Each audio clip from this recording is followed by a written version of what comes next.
3. An answer to prayers. The operating room at McCulloch Hyde Memorial Hospital in Oxford was busy with activity. McCulloch is not actually the student hospital for Miami University. General health services for Miami University students are conducted on a campus clinic on Campus Avenue.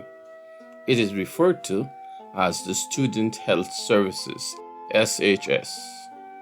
On the other hand, McCulloch Hyde Memorial Hospital is the correct place to be in the case of emergency services. In fact, if an ambulance is dispatched to anywhere in northwest Butler County, or even as far as southeast Preble County, it would be from this hospital. On call at the hospital that evening was a young Pakistani doctor who was trained in Case Western Reserve up in Cleveland, Ohio, and who did his residency at Ohio State in Columbus. Dr. Zakaruddin Ahmadin had been there in McCulloch Hyde for just under 9 months. He had just returned from a 1-year stint back in Islamabad, Pakistan, where he wanted to get some familiarity with the treatment of tropical diseases. Dr. Ahmadin entered the operation room, took a look at his charge, and immediately recognized the signs of liver problems. "This guy has been drinking too much tonight," was his remark. "Prepare him for us to drain his liver." The doctor had some familiarity with this type of case. Doctors' perception of the impact of alcohol use are usually determined by various factors, including cultural, societal, and religious background. Unlike the doctors with whom he had been trained, Dr. Ahmadin's experience with the effect of alcohol abuse was more precise. You see, Pakistan is an Islamic state, and alcohol use is religiously and legally forbidden. Nevertheless, alcohol use is rampant among the poor and especially among the male gender. At the hospital in which he worked during that 1-year stint in Islamabad, most of the cases he saw had to do with men suffering from alcohol poisoning, that is, drinking large amounts of alcohol in a short period of time. He himself had witnessed this growing trend that belied Pakistan's status as an officially dry country. Despite the fact that 96% of Pakistanis, according to official figures, are Muslim who are not supposed to drink, and that the penalty if they did so was 80 lashes, this was seldom enforced. The doctor was very perceptive. He understood that drinking in Pakistan was not recreational. It was much more escapist and much more a way of seeking social and economic relief. That meant that persons who drank would do so until the bottle was emptied. But he had observed something different about this charge.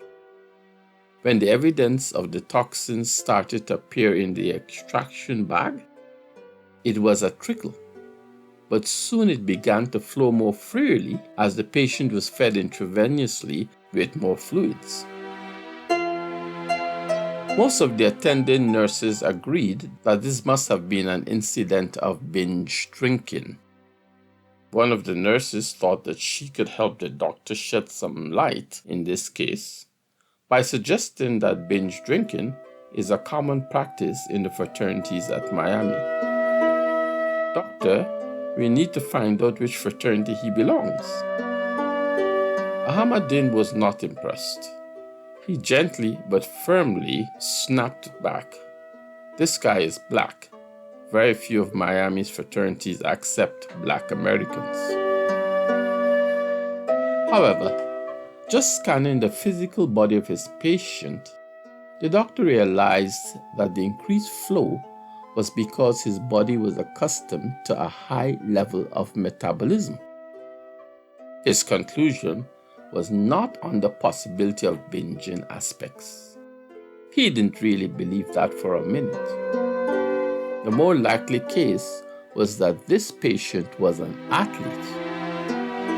Maybe he was on the Miami's football team. Maybe we should call the coach and find out more about him.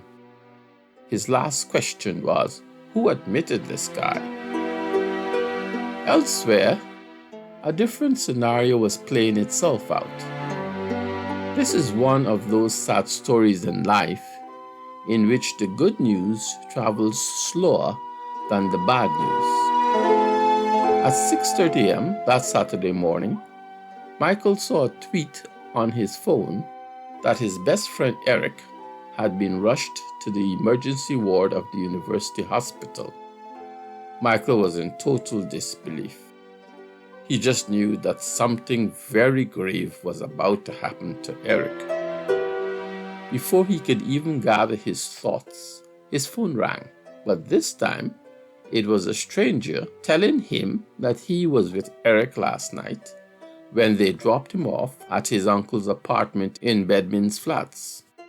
He had heard that Eric had died in the hospital that morning, and he wondered whether Michael knew anything about it. Michael's first instinct was to rush over to the professor's apartment to gather as much information as he could. Things did not get any better when he arrived at the gate to the community and was told by Russell that the ambulance had taken me to the hospital about 2:30 a.m. this morning. Russell called the professor and relayed to him the news that Michael was coming to see him to find out about Eric. Neither of these two men had ever met, but Michael knew of the professor on account of my sharing my experiences with him. The professor, for his part, was anxious to find out more about Eric's life and why he was homeless. At the small dining table, Michael started to retell the woeful saga of Eric being stranded and broke in Oxford. He explained how Eric had just lost his last line of support, his grandmother, how he had returned to Miami for the summer, sharing Michael's one-room flat on South College Avenue, and how his landlady had threatened to evict him if Eric was ever seen around the house again. Why am I talking that much? Michael thought. I simply want to know exactly what has happened to my best friend. He had been assured by the professor that Eric was not dead, but was likely out of the operating room by now. Just then, the phone at the professor's apartment rang. Yes, that's possible. I'm coming right away. It was the doctor in charge of Eric's case. It appeared that Eric was suffering from acute alcohol poisoning of his liver. They had drained most of the toxin out, as witnessed by him recovering consciousness. However, they were not sure that the toxins had not traveled up to his brain. Why do they think that is a problem? Michael asked. Because he has become incoherent, calling out for his father. He wants his father now.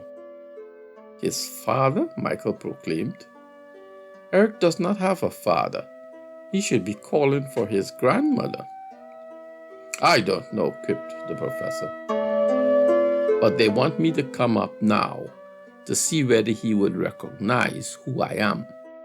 Maybe he's asking for you, sir, because you are the one who took him there. Michael suddenly became silent and, holding his face in the palm of his two hands, began quietly sobbing. This situation was starting to shake the professor's calm demeanor. Is Eric really in a delusionary state? And what about this other young man at my kitchen table? Why is this handsome, strong black youth sitting at my dining table, completely immersed in full-blown tears? What exactly is happening? What is it, Michael? I know exactly what is happening. They must have told him that he is doing so well that he would be released soon. And he freaked out at the prospects of returning to homelessness in the streets. Michael was truly Eric's soul brother. He seemed to know and feel through some sort of instinct all of his partner's pain. His sobbing became louder as he groaned about not knowing what else to do. Maybe he should take less courses, get a better paying job, and rent a 2-bedroom flat so that Eric would at least be safe with him rather than on the street. In an effort to stop this scene from getting out of hand, the professor made a suggestion. Michael, I have an idea. Do you think Eric would mind coming to live here with me? He can use the guest bedroom until he sorts himself out. Michael exploded. Doc, that would be a great idea. And I would be here every day helping to get him back on his feet. I promise you, Doc. You won't have to do anything, promise. Well, don't say anything to him as yet. We have to see whether he recognizes me first, and then I will make the suggestion. Do you want to come with me to the hospital? Yes, let's go. You can drive the car for me. Sure. Michael and the professor arrived at McCullough Hyde Memorial Hospital at 7:30 a.m. that morning. All of the nurses at the front desk appeared to be familiar with Eric's case. Good morning, Professor. The doctor would like to see you before you go in. Let me get him. After a few minutes, a short young Asian doctor arrived and introduced himself as Dr. Ahmadin. He was originally from Pakistan and couldn't be more than 30 years old. Can I see you in my office for a moment? As Dr. Willis was being shown into the doctor's office, he turned and said, "Oh, Doc, this is Eric's roommate.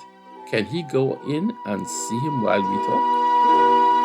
The doctor nodded his approval to the nurse and continued into his office. I heard the door of my hospital room open once more, and there was a nurse followed by Michael. My heart jumped for joy at seeing my best friend. Michael! Eric! How are you feeling? What happened? We both hugged each other for a good 5 minutes. Man, I really can't tell you. I really don't know what happened. How did you know I was here? Well, I got conflicting messages. The first message was from a guy who asked me if I knew that Eric had died at the emergency hospital this morning.